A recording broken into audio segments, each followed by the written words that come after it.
Hey everybody, it's Steve. Welcome back. Today we're going to descale this Rheem tankless water heater. This is going to be the short version. We have a longer, more detailed version. You can get to that by clicking this link here in the corner. But otherwise, we're going to get right to it. And luckily, it is something that even I can do.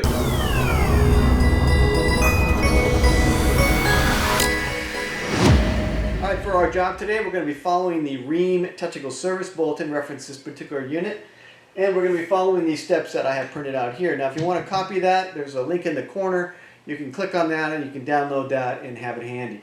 Now, for the job, you're going to need a few things. You will need a pump. This is a 1.6 horsepower submersible pump.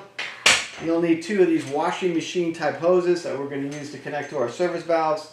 You'll need some sort of descaling solution. You can either use vinegar, 3 or 4 gallons of vinegar should do it. Or if you want to get fancy, this like Chromex descaling solution. It comes as part of a kit that you can buy as well. And you will need all of that in a bucket. This is a 5-gallon bucket that you can use. All right, with that, let's get right to it. Step 1, shut off your gas. Step 2, unplug the power. Okay, step 3, we're going to shut off the cold water that comes into the tank. I'm going to use channel locks. You might not need them, but do make sure that that is completely closed, because if you get any water that comes through, it will get into the tank and then end up in our bucket later. All right, for step 4, we're going to shut down the hot side. This will prevent our descaling solution from getting into our pipes. Again, make sure that's completely shut so that you don't get any leakage back into your faucet. Okay, on both the hot and the cold sides, you should see these little caps here. These are service caps, so we're going to remove both of those. For step 6, we're going to connect one of our hoses to the blue service port. For step 7, we'll connect the other hose to the red service port. For step 8, drop the 2 free ends of your hoses into your bucket. For step 9, we'll open the blue service valve. Step 10, we'll open the red service valve. When we do so, water that's held up in the tank will drain into the bucket and you'll see it coming out of the other ends of your hoses. All right, next, step 11. Make sure that water has completely drained out of the tanks. No more water should be dripping out of the hoses. If water does not stop draining out of the hoses even after you've given it 3 to 5 minutes, then it's likely that this is not fully secure. So make sure that you have fully closed the cold side so that no additional water is entering the system. Next, we're going to clean the pre-filter. When we remove this, some water may drip out, so you can have a bucket ready just in case. We'll release that. Should be finger tight, but if you need a wrench, you can grab a wrench for that. All right, we're going to take a look at this and make sure that it is clean. We'll rinse it in our sink and then we'll reinstall. All right, all cleaned up. That goes back in. Next, connect the hose that comes from the cold side to your pump, and then you'll drop the pump into the bucket. Again, make sure that's tight. All right, next we're going to add our cleaning solution. So either add 3 or 4 gallons of vinegar, or if you're going to use this Chromex stuff, it's one of these and 1 gallon of water. Okay, for step 16, we're just going to make sure everything's connected properly and all our valves are in the right position. So the incoming water supply, that should be shut off, and that's by closing this one here, and we're making sure that's tight.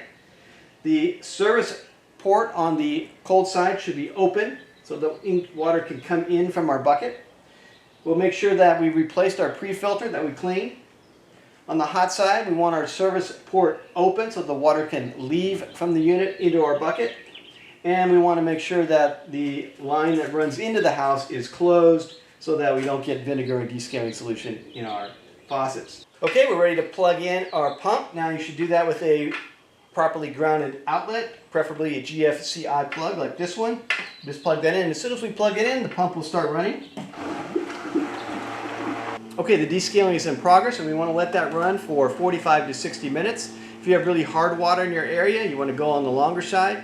If you have a water softener, you can go on the shorter side. Okay, I've let this run for 60 minutes, so I will go ahead and unplug. Okay, next we'll remove the hose from the pump. And then I'm going to take the pump out of the bucket and I'm going to drop it in this other bucket just so that I don't get water over my garage. And then we'll empty our bucket. Next, we'll close the cold side service port. All right, so coming up, we're going to flush fresh water through our system to get all the vinegar and descaling solution out of it.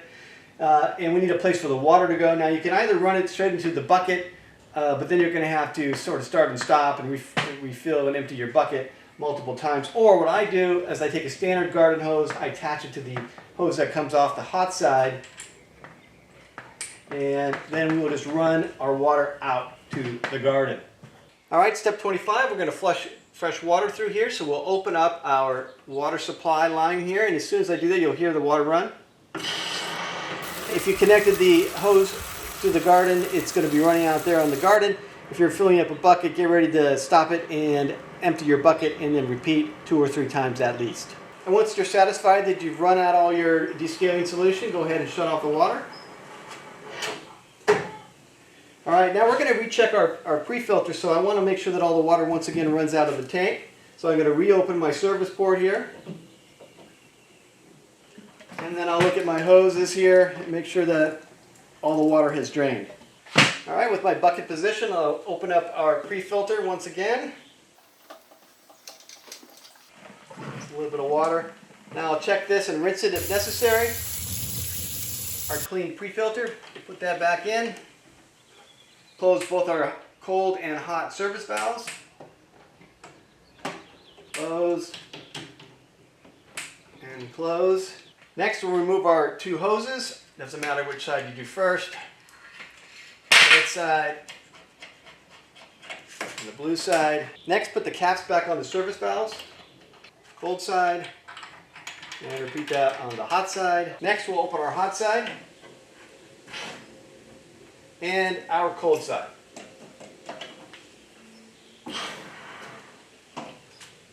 All right, water should now be flowing into your house. Let's go give it a quick test. Turn on the hot side of your faucet. Now it might sputter a little bit, but that's perfectly normal. All right, next we'll plug our unit back in. Now it will take a second or 2 before that screen lights up, but it will do so. And then we will turn on our gas. All right, we should be back in business. Let's just go run a quick check to make sure we're getting hot water, and we will be done. Okay, so it is starting to get warm.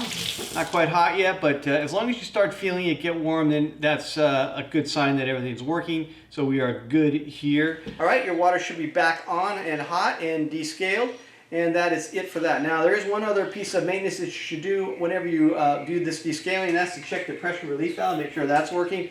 If you want to know how to do that, you can check out my video on that up here in the corner. Other than that, we are done for today. So if you found this video helpful, please hit that like button. Please subscribe. Use our Amazon affiliate links and the YouTube links down below. I really appreciate that. So until next time, this has been Steve for things that even I can do.